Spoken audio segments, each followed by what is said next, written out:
Alors en fait, le point de départ du vin, pour moi, c'est pas familial, hein, parce que je suis d'une famille très modeste, mes parents étaient ouvriers, et en fait, j'ai eu la chance d'avoir un frère qui, par sa profession, a atterri dans un grand restaurant parisien, le restaurant Drouan, qui à l'époque avait 2 étoiles, où on décerne le prix Goncourt, et d'origine modeste, il avait fait un métier de pâtissier, et il était arrivé à Paris, et était très rapidement chef pâtissier de ce grand restaurant. Et à cette occasion-là, a rencontré à la réception une dame, Hortense, originaire de Bourgogne, complètement fondue de Bourgogne. Et j'ai eu un déclic, un frère qui est beaucoup plus âgé que moi, et j'ai eu un déclic à travers une bouteille de Bourgogne. Alors je ne saurais pas dire de quel vin c'était, mais je me souviens du millésime parce que c'est une révélation pour moi. C'était un 59. J'avais une vingtaine d'années à l'époque, le vin devait avoir une petite dizaine d'années, et ça a été un déclic. Et à partir de là, avec des tout petits moyens, parce qu'on avait des petits moyens, j'ai commencé à m'intéresser au vin. La découverte n'était pas, enfin, la découverte était familiale, c'était donc souvent des choses modestes, mais c'était toujours, on était près de la campagne. Mon père a été ouvrier agricole, et c'était toujours des produits vrais, simples mais vrais, avec du goût, avec des vrais goûts authentiques. Voilà, les poulets étaient de la ferme, le beurre était de Baratte, et c'était des vraies bonnes choses comme on recherche aujourd'hui. Je suis parti très très rapidement de la maison quand j'étais jeune, avec un autre métier pendant un petit moment, le parachutisme. J'avais envie je goûtais beaucoup de vin, hein. J'avais fait un peu un tour de France, un peu comme on fait du compagnonnage, hein, où on va travailler dans différentes régions pour apprendre son métier, avec des méthodes différentes selon les régions. Et on était à Tours, hein, donc on était en Touraine. Et puis mon intérêt pour les vins m'avait fait croiser des grands vins issus de Chenin, plutôt à Montlouis qu'à Vouvray à cette époque-là. J'avais très peu de moyens, hein, j'avais que les moyens de mon métier et pas de fortune familiale, donc qui me permettait d'acheter un domaine viticole.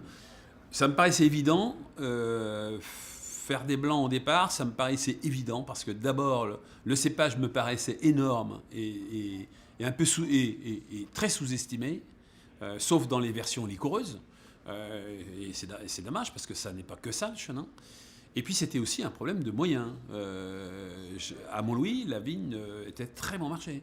Donc j'ai pu acquérir mes premiers hectares, et j'ai pu donc acquérir les premiers hectares qui m'ont pas mis sur la paille, et qui m'ont permis de commencer et de consacrer le peu d'argent que j'avais plus à la méthode, à la recherche de qualité, en cherchant à faire le meilleur. Alors c'était une envie,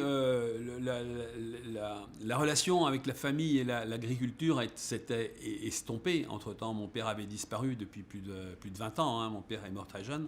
Donc le contact avec la nature s'était un peu espacé. Il y avait ça dans les origines, mais c'était espacé. Moi j'étais plutôt considéré comme quelqu'un de la ville quand je suis arrivé à Montlouis, hein. Je pense d'ailleurs qu'il y a peu de confrères des vignerons de Montlouis qui savent que mon père était ouvrier agricole. Je pense que personne... voilà, mon père était ouvrier agricole avant la guerre. J'avais un père qui était très âgé. Et en fait, cette envie d'organique, c'était aussi l'envie. C'était d'abord l'envie de faire... Moi, l'organique, c'est pas une fin en soi. J'avais envie de faire des grands vins. Je pensais que c'est un moyen de les faire. C'est pas une fin, quoi, je veux dire. Et c'était forcément un peu dans cette orientation-là qu'on devait aller. C'était surtout... je menais en parallèle mon métier de courtier, que je n'ai pas arrêté tout de suite. Donc c'était aussi pour moi une forme de rêve que je réalisais, en mettant tous les moyens nécessaires pour faire des grands vins, et sans souci économique. Ma famille était à l'abri, hein, je gagnais ma vie, voilà, on avait de quoi vivre à côté par mon autre métier. Alors, je pense qu'à cette époque-là, le vin que j'avais envie de faire, ben, c'est toujours celui que j'ai envie de faire aujourd'hui. Ça, j'ai pas changé. Je pensais clairement que la Loire en général, le Chenin sur les calcaires de Montlouis en particulier, que la Loire n'est pas reconnue par le niveau des terroirs qu'elle a. Et je pense que c'est parce que l'histoire n'a pas passé les plats dans le bon sens. Il y a 500 ans, François Ier était Amboise. Et il y a 500 ans, les grands vins de France, c'était les vins de Montlouis. Ensuite, il y a eu les Bordeaux, parce que le Bordelais a été la possession des Anglais, comme le Portugal. Il y a eu une circulation qui a fait que les moyens ont été mis à Bordeaux, la Bourgogne, avec la proximité, les ducs de Bourgogne, la proximité avec la Flandre. Voilà. Et en fait, la Loire n'est juste pas au bon moment. Et il n'y a pas de raison qu'on ne revienne pas en arrière. À cette époque-là, j'avais déjà cette vision-là, en me disant qu'à Montlouis, si on pense qu'on a des grands terroirs, qu'on met le matériel végétal qu'il faut sur ces grands terroirs et qu'on produise les vins comme les gens qui produisent des grands vins les produisent, on doit arriver à faire des beaux vins. Je ne sais pas si... Il y a un exemple qui a été pris par une cliente il y a quelques temps, c'était assez intéressant. Elle me parlait de compagnons. Donc en fait, le métier de courtier m'a amené à faire comme une forme de voyage à travers la France, aller voir les méthodes de chacun, le travail de chacun. Et je veux dire, c'est un peu comme, on parle d'art, mais c'est pas de l'art, ce que je fais, c'est du bel artisanat. Mais je veux dire, c'est un peu comme un peintre qui aurait fréquenté plusieurs écoles de peinture et qui à la fin va faire sa propre peinture. Et c'est comme ça que j'ai fait. Je suis allé à différents endroits, j'ai appris beaucoup de choses à certains endroits. Il y a des endroits où je suis passé, où je me suis dit, ça vraiment c'est bien, ça il faut faire ça. Ça, c'est très intéressant. Et à d'autres endroits, je me suis dit, oh, ça, il faut surtout pas faire ça. Parce que là, je veux dire, il y a des endroits, et je ne citerai pas les régions, mais il y a des endroits où on se dit, au secours, c'est pas comme ça qu'il faut faire. Et c'est un mix de tout ça qui a fait que, en fait, je suis arrivé à faire les vins que je fais. Ben, je pense qu'il y a 25 ans, les rendements, il y a 25-30 ans maintenant, les rendements étaient très très différents. Il y avait une consommation assez volumineuse de vin.